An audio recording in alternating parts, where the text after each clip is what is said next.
This show is brought to you by DraftKings. DraftKings Sportsbook is an official sports betting partner of the NFL. Download the DraftKings Sportsbook app today and use code Dan for a special offer when you sign up. That's code Dan, only at DraftKings Sportsbook. This is the Dan Le Batard Show with the Stugatz Podcast.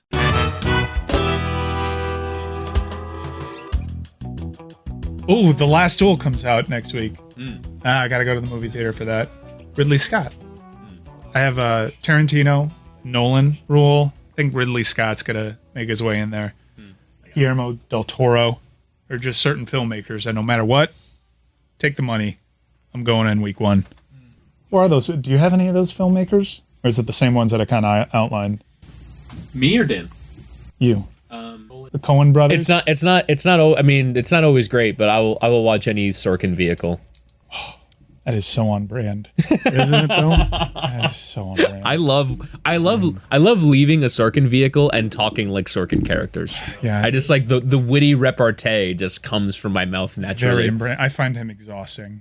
I love it. Exhausting. I stopped watching you. Did you watch that West Wing reunion? Yeah. It was so bad. It was just a West Wing episode. There wasn't anything new to it. So bad. Oh, it was great. Everyone, it was everything awesome. has to matter. Every word is poignant. Yes. And on top of that, you have actors that feel themselves and they feel like they're doing the country a service by creating content amidst a pandemic. The entire thing was just get over yourselves. Fuck. It's so awful. I don't like any of you. Don't like anybody there. Rob Lowe came into the Zoom, which generally is a delightful feeling, and I was still like harboring a resentment from how heavy-handed that whole West Wing reunion thing was. I became a Republican for 30 minutes. So fucking bad. I love that. Sorkin is so talented, and you cannot dispute. I don't think he would even dispute that everything he does is overwritten, but it's so hard to overwrite that well that I can't help but be impressed by it the same way that the actors are. But I understand Mike's viewpoint on this, and I also understand this exhausting, because when he wrote the first 7 or 8 minutes to Newsroom, that HBO show, the first 7 or 8 minutes, I'm watching and I'm like, wow. That's as good as television can be. And then the rest of the show had its exhaustion elements in it, and it didn't succeed. But the first 7 minutes are about as good of anything I've seen on television ever. The problem with the Newsroom, because I watched that entire show, and it was laborious for that first season. I feel like he just wrote Jeff Daniels' monologue, and then built a show around that, because he had everything that he wanted to say there, and that was his baby. Nothing else around it. Like, we'll just figure it out, which you should never kind of feel that way about one of the more prepared writers ever. Are you out in general on were you ever in on Sorkin? I was in on Sorkin, but I think I started getting the realization that, wow, this guy's really heavy-handed. I just thought that was movies, right? The way that he would write. They're supposed to feel this way. No one does it. I mean, very few do it as well as he does. But now it feels like a self-parody. Does Veep feel like that to you? Because there are a lot of the writing is on the high end of television writing. It's never been better. And these guys who are in our universe, the Schurs and the McKays, you'd be dazzled all the time. It's a different kind of writing. Funny writing is even. Sorkin, his funny's probably not your funny, Mike. Sorkin's. I don't think he's very funny. Like there is stuff where in the West Wing it's like, oh, that was funny, but it's not designed to be funny. I feel like if I say something is funny, Sorkin would turn to me and be like, "What is funny?" and just try to deconstruct. It's just. I come away with now watching Sorkin stuff. Sometimes I'm just like, I'm out. This is way too Sorkin-y for me. I just can't go on. It's unlike anything else. Which is why I shut off the West Wing. I just stopped that reunion special because enough. Like, he may feel like he's in his bag. I'm watching and I'm like, get over yourself. But it wasn't even anything to do with like that show was literally a repurposed version of a West Wing episode. There was no new writing It there. was black and white. It was, yeah, And it was actors being... There was a lot of rolled up papers and yeah. acting. It made you hate Hollywood. made me hate Hollywood. Like you take the camera from one end of the stage to the other. We're into a new set piece. But on top of that, mask, and we have to show everybody how responsible while we're doing this great service, while we're doing this for a cause. There is also a second cause, maybe even a third cause: us. It's just, I saw that. I'm like, wow, Trump's gonna get reelected. It's just, this has done far too much damage. And it was actually like setting out to do the exact opposite. I'm like, you're hurting more than helping. Bro. But it's playing to a base though. No Republicans are watching that going. Oh, but Mike's so I find right. this No, unctuous. but Mike's so right about that. For all the recoil that there has been against the media, and you know that one of the great heartbreaks of my lifetime is that the lack of subtlety in Trump could be more popular than my chosen profession by leaps and bounds, where he can run on a platform of fake news media and chop the legs out from the news media. Like the thing I cared about my whole life was awfully weak for him to be the one to be able to do it. This relationship that Mike has with the televised Sorkin, this is what Republicans hate. All of the pretension of the liberal elites, as Harvey Weinstein is dabbling in all sorts of deviant, immoral behavior. Like that disconnect, that Mike is absolutely right when that is not made for the same people who are watching, who have made Gutman or whatever that guy is who's doing late night comedy now on Fox. Gutfeld?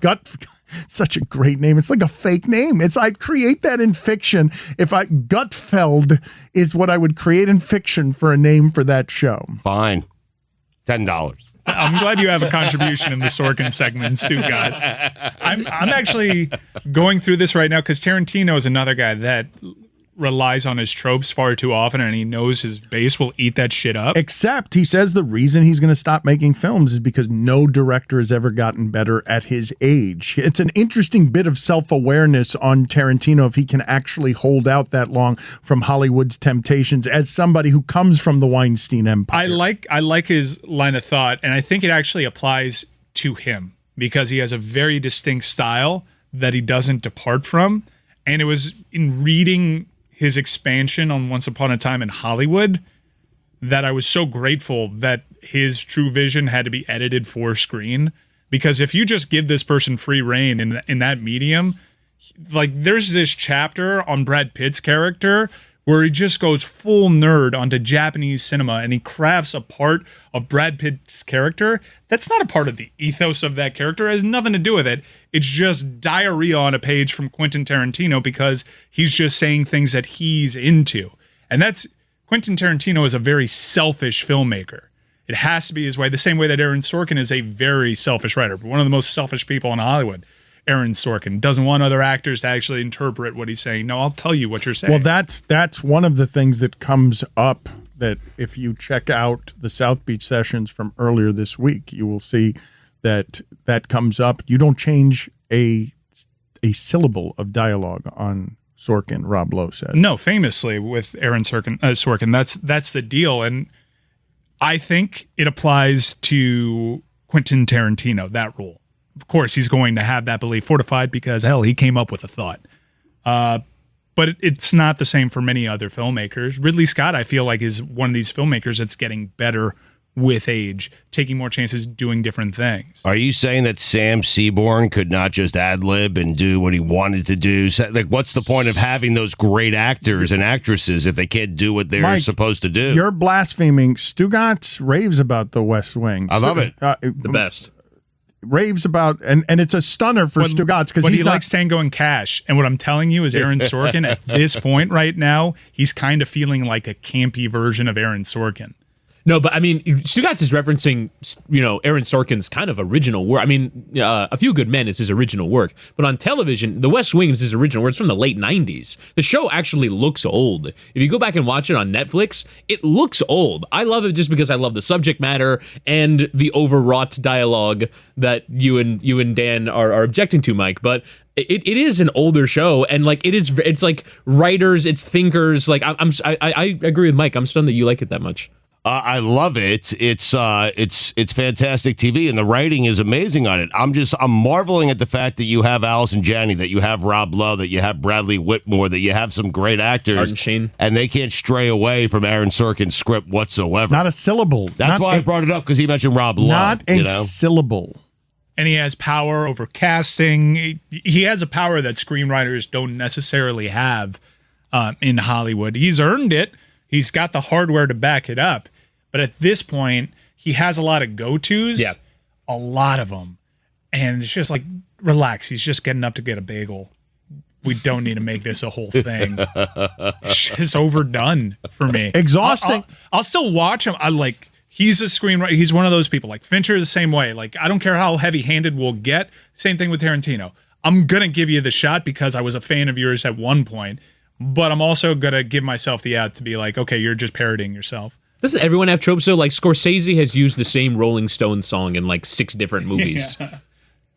Exhausting is an interesting word for Mike to use because, of course, as you age, I mean, people will hit me with this criticism when they don't like what I've been doing for 20 years here because, of course, I'm going to fall back on talking 4 hours a day on some of the things I've always talked about, and it is where people can stop growing by degrees. But Mike is here telling you Ridley Scott is growing. Now, he's younger than these people, but it's one of the reasons that I admire Adam McKay so much as an artist.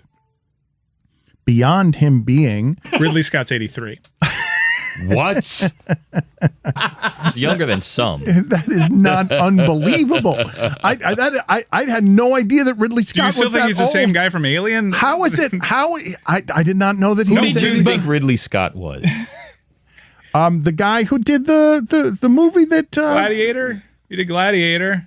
What were you going to say? I'm sorry for stopping you. Who am I confusing? Didn't you just say that Travis Scott? among the directors that you love, Ridley Scott was somebody whose new work you will always check in on? Isn't that I will something always check in on him, Fincher, Tarantino, just the same. But no, Ridley Scott's famously a dinosaur.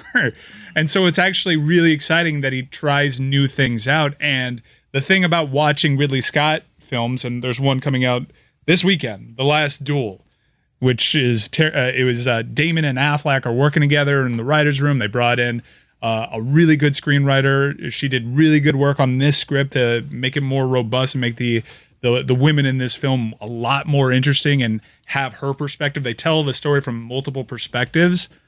Ridley Scott is famously at the end of his career, and he is not doing what Tarantino is doing. In fact, he is just upping the art and the stories he wants to put out there because he realizes that he doesn't have that much time left, which is the total opposite of how you had it. Were you thinking about Tony Scott or?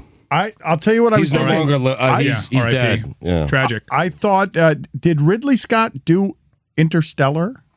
That was Christopher Nolan. Okay, that was the mistake. Christopher Nolan's younger than everybody else. That's the mistake that I was making, that I thought that Ridley Scott was and I couldn't have imagined that Interstellar was being done by an 83-year-old.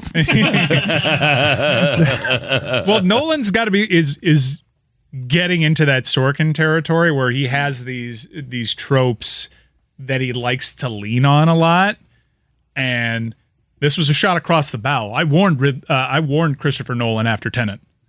Like, the bottom's starting to fall out here a little bit. You got to get this shit in line because you're getting a little too Nolan-y. And so he needs to pull it back some. But you make great movies and you get people into the box office, which is obviously a big thing for Christopher Nolan. He only wants his movies in a cinema. You're going to get power that other filmmakers don't get. That's really good for some, but it could also be really bad because editors and people want to paint movie execs as these villains that stand in the way of dreams, but sometimes having someone separate from the actual art that's being created, giving feedback can be a really good thing. Or just one asshole friend who's like, Christopher, calm down. You need an asshole friend to tell you that shirt looks ridiculous. I could have used that today. Can you tell me what it is? I'd like to hear a little more about what you were saying, Tarantino's editor. I did not know what that is. No. Like Tarantino could use an editor, but Tarantino, he does have an editor, but it's handpicked. Like he's obviously over the editor. All directors are in the editing process, but you could use Tarantino's movies early on. He got pushback from studios early on, and then Pulp Fiction hit, and he's like, never again will I ever do any of that. Tarantino has been quoted in the Joe Rogan interview. Reservoir Dogs wouldn't have been what it was after the success of True Romance and his contribution to that film. He just wanted to take the money and do things his own way.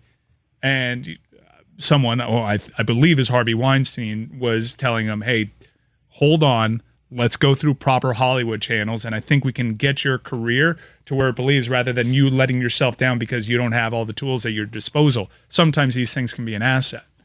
Exhausting is such a good word on Sorkin, though, because I believe that's as talented as writing gets, not just in television, just writing. He's an amazing writer, and I can't imagine how crazy you have to be that particular about every word in a script or song where that's the level that you've gone to. But Mike Ryan is just smearing here, taking out legendary artists who are better at the creating of things than most people are at creating anything. And Mike's like, you're exhausting, you get out of here.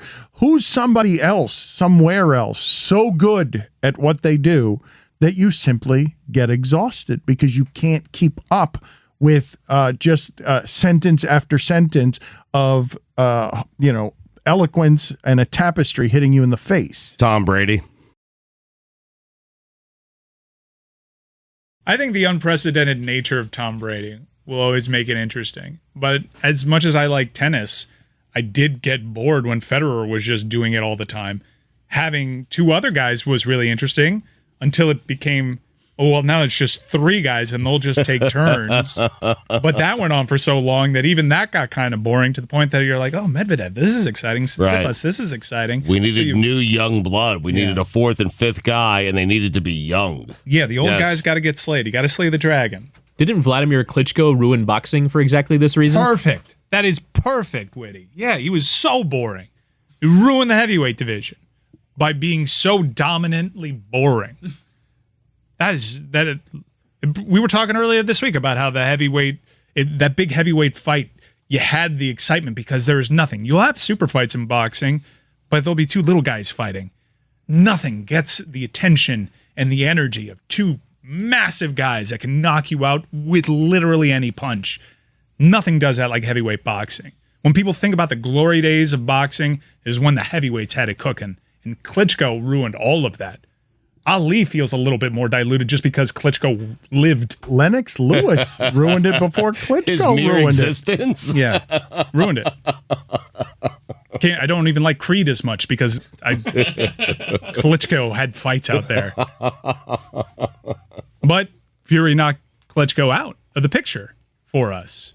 And that was a very exciting time. And it was a free fight to watch because that's where Klitschko was at that point. But now there's only one fight.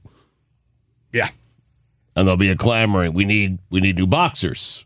You're talking about the one fight being Jake Paul versus Floyd Mayweather. Bingo. Right? Yes. Don Le Batard. If all the raindrops were lemon drops and gumdrops, oh, what a rain that would be. Stugatz. Standing outside with my mouth open wide. If all the raindrops were lemon drops and gumdrops, oh, what a rain that would be. This is the Don Le Batard Show with the Stugatz. She did say it's not the way she would do it. It's not the way to do it. And then she kind of pulled back a little bit when it came back around, which I was surprised. It's not the way to do it for like a real investigative journalist. They subscribe to a different code. But insider journalism, like what Adam Schefter does, it's a relationships business. It's I scratch your back, you scratch mine. I'll get this message out right. But as long as it's accurate. Journalism? Is that real journalism? Because no, but it's journalism that we consume. He's giving us information that we need and we want and we covet, to be honest with you. You just don't know if you're getting all of it. I think real journalism, to label it as real journalism is dicey, because I fully believe real journalism to be accurate journalism. And we should actually tell the people what the actual report was that Adam Schefter put out there. This wasn't a transaction piece, because it'd be hard to dispute,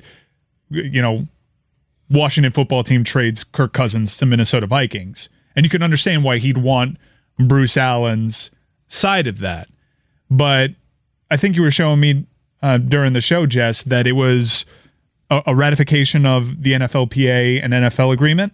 Right. This was during the lockout, it appears, in 2011. And so the article in question that is in this LA Times piece about Schefter sending the email with an unpublished draft to Bruce Allen the title is Sources, Sides Eye, July 21st Ratification. So this article is about basically the fight between the NFL and the NFLPA, just kind of giving more information about what's going on behind the scenes. So it's not like a so-and-so is cut from sources. I think it's the casual nature in which he delivered it, Mike. That plays into it. Mr. Editor, they have a relationship. They're chummy. There's a friendship there. And I understand, Mike, you're right. First off, I'm telling you. But you're just seeing a word. Mike, he's a salesman, okay? Yeah. These are accounts to him. Each team is an account to him, okay? He has to form relationships within each of these teams at the highest level possible, and no one has done it better than Adam Schefter. I'm fine with it, okay? But I'm not the person to be asking. Schefter gives me what I need. He gives me what I want, and now I'm questioning whether I get all of it or not. But I don't really care, because he's still giving me what it is that I want. Well, but and wait a minute. Your opinion has changed from what you gave us 10 minutes ago, where you I've were had time to think about it You were the strongest of all of us. You and Jess were the strongest of all of us, condemning it, saying that it's wrong, it's a bad look. I have the ability to listen to others, and I've listened to what Mike has said and to what Chris has said, and there is a difference between what you've said, quite frankly. There's a difference between what Adam Schefter does and how he goes about getting his news and what Sally Jenkins does. Just what is, because we haven't actually said it yet, what is your main issue with how Schefter went about this? Well, I think my main issue is sending an unpublished draft to the president of an NFL team and then putting out a piece which you are purporting is objective and accurate, when if the final editing responsibilities were given to someone who has skin in the game, those things are at odds. But do we know what specifically Bruce Allen is crafting there? Because it could just be actual articles of this ratification, and Adam Schefter wants to make sure it's accurate. And we see Mr. Editor, we don't know the context behind that. We can assume it's chummy and networking, or it could be what Chris Whittingham was telling me during one of the segments today, which is Bruce Allen could have just been writing him all the time because of inaccuracies. Yeah, it could just be an incredibly particular person where if you get the slightest bit of a sentence wrong, he's calling you an hour after Bruce Allen is Aaron Sorkin now. Yes. Every syllable has to just be Bruce so. Allen is the president of an NFL team. He's not someone who's like a great editor who's Schefter, a mentor to Adam Schefter, who he wants to proofread something in case he gets something wrong. Like, he has a vested interest in what's published. What I left out is I'm also a phony. Well, we know that. I understand Jess's point. I understand Jess's point, which is like the framing of this. Like what you're objecting to, Jess, is Adam Schefter and his reporting frames the public's point of view about the thing that he is reporting on. And if that is not two-sided, then I understand there being kind of an objection to that. But I think what Mike and I feel is almost like we understand how this sausage is made, and so we know we're only getting a certain perspective on it, unless in the article it says, well, also on the other side, here is this perspective. But I think we kind of understand when Washington is out there trying to frame of course they're trying to frame it from their perspective. If I may, because it is interesting to me that the one holding on to the truest journalistic printed ideals is the youngest one, is Jessica, who came through Sports Illustrated and is younger than any of us. I was with her 10 minutes ago. Yeah, and then you pivoted, but I find it interesting because as I look at the macro of what is happening to journalism in America, right? One of the great heartbreaks of my life is that people don't care about these distinctions enough, that today there aren't a lot of differences being made between whatever's on Facebook and whatever the New York Times puts out, that those lines have been blurred, and they were blurred by an orange man with a hatchet who did it with no grace. It's my great professional lament, but America doesn't care about these distinctions. The space for Jessica here is shrinking and shrinking because the people have spoken, like you two just did, who came up in this market with me trying to apply that journalism sensibility of this is rigid morality. Rigid morality. You do not send something for editing. There might be misunderstandings here, but you can do plenty of things without doing that. That is universally, in what I grew up in, a breach. But it's all changed.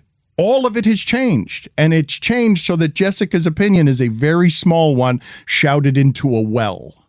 Well, I'm not trying to be like Walter Cronkite over here either, but I have been on the labor side of two different publications that have unionized, and I've seen that in these newsrooms, the journalists who do the work want to be able to do the work without having to have a CEO of their company or a sponsor or someone who's paying for ads on the site have a say in what they publish. Like, journalists want independence and are fighting for it at a lot of these publications. And so to see, at the top of ESPN, Adam Schefter is now sending something to a president of a football team to proofread it.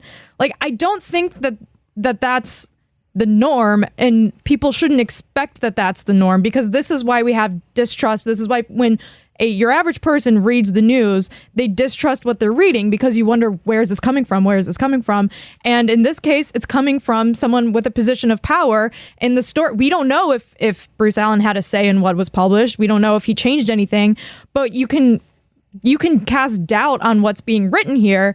And in this story, which is about the NFLPA ratification, if someone has a say in what's being written and that person is coming from the side of ownership, did Adam Schefter also send this article to someone who's coming from the labor side? And is this why the framing of these stories tends to come from the side of ownership? We don't know any of that, and we're now casting doubt on what we're reading. It's where you get compromised on this stuff, and it's why the standard matters, and it's why it's the great heartbreak of my professional career that America doesn't seem to care anymore about that stuff. They're not making those distinctions.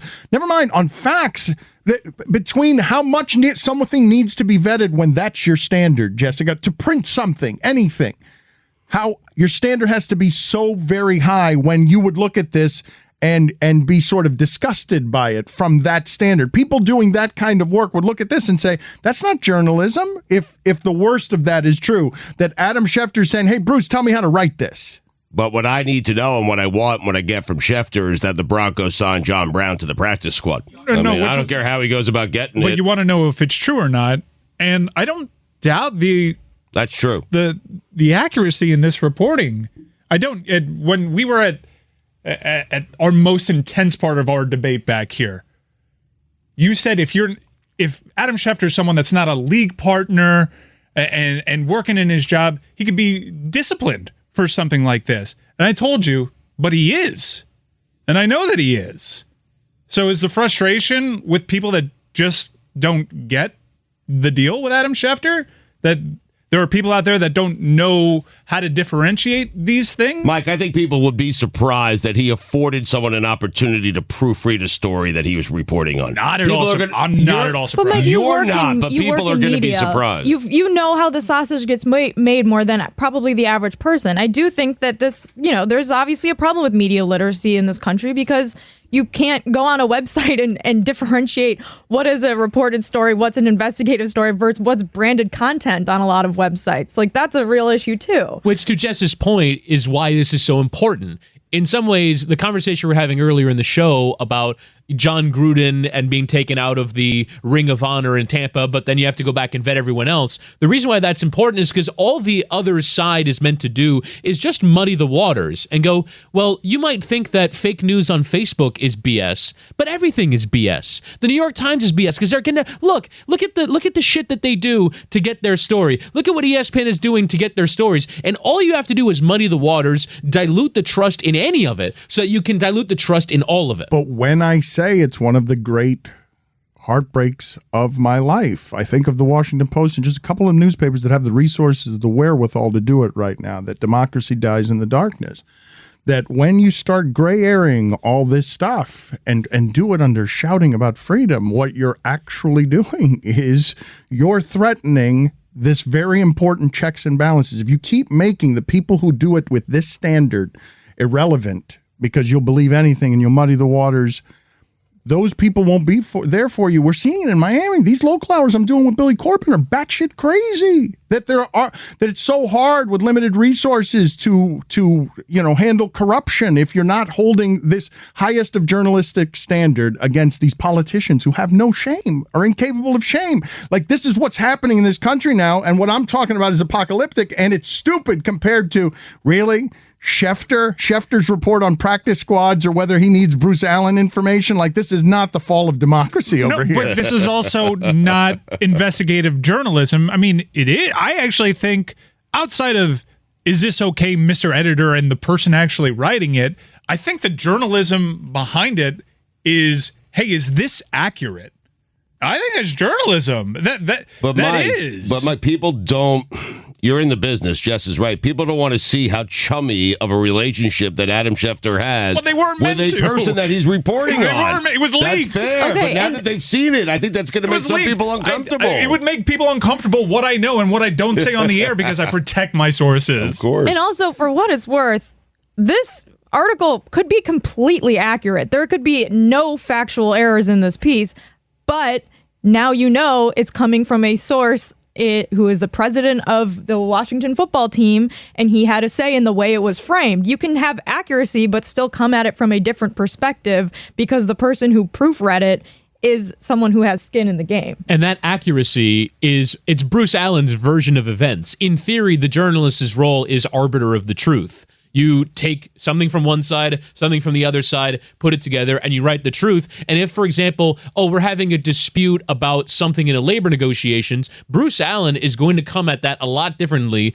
than a player rep from the Players Association. So what he believes to be the truth might not actually be. It is just his version of events. And so, like, I understand the ethical and journalistic breach in, well, if you're just handing over your journalism to someone who has skin in the game, it might not be entirely true. It can take away the impartiality. It depends on whether you believe that Adam Schefter, this is where credibility resides. Do you believe that Adam Schefter is an ethical creature who's not going to be slanted by labor, by management, by agents, by business interests with Bob Kraft? And it speaks to the core issue here. The core of it is trust.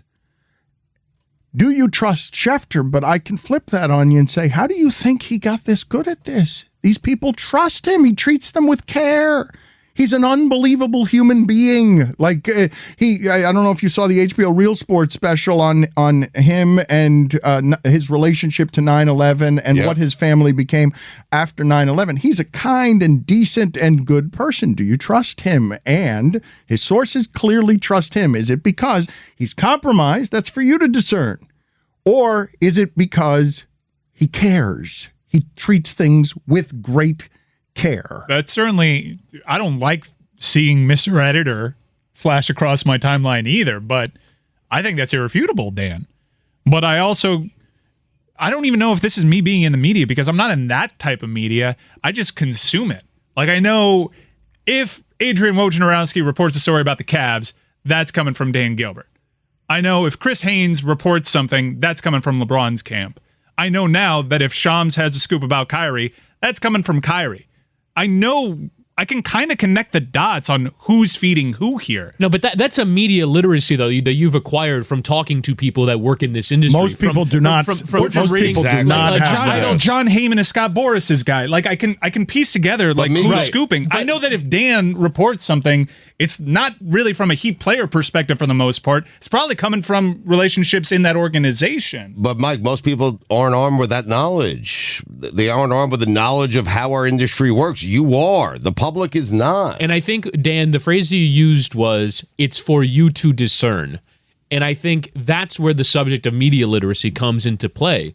And I think like almost taking journalism classes might have to be a prerequisite for people in college or in high school now, because you are entering an enormous information ecosystem unprepared to handle, especially as you're handing people new technologies to consume them, unprepared for how to discern what all this information is. Like, for you to discern is, I don't know anything about journalism, I'm going to try and figure this shit out. And I think that's very hard. Like, we know because we all work in this, we talk to journalists, we're somewhat familiar with the process, even if we don't do it ourselves. This is why I'm heartbroken at what is happening in the country, because I have noticed over the last 15 years, never mind just sports, people don't care about making those particular discernments.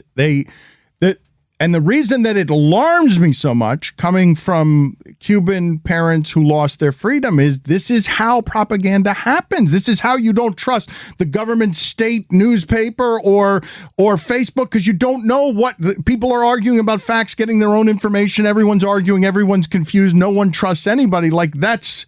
It's an act of warfare. Like, I'm not trying to be apocalyptic about this. This is how you do it. And we're starting with a practice squad tweet of Adam Schefter. Schefter. I mean, it's just Shefty. I don't think what are we doing here? I don't think this is what Putin had in mind. He's doing it through Schefter, Mike. Clearly, this is the work. I think America's fiber is tearing apart at the seams. Yes, I believe that the Russian hackers are working through Schefter in order to destroy football and America. And God help us when they get Fangio's tweets. The whole thing's coming down. Bangs.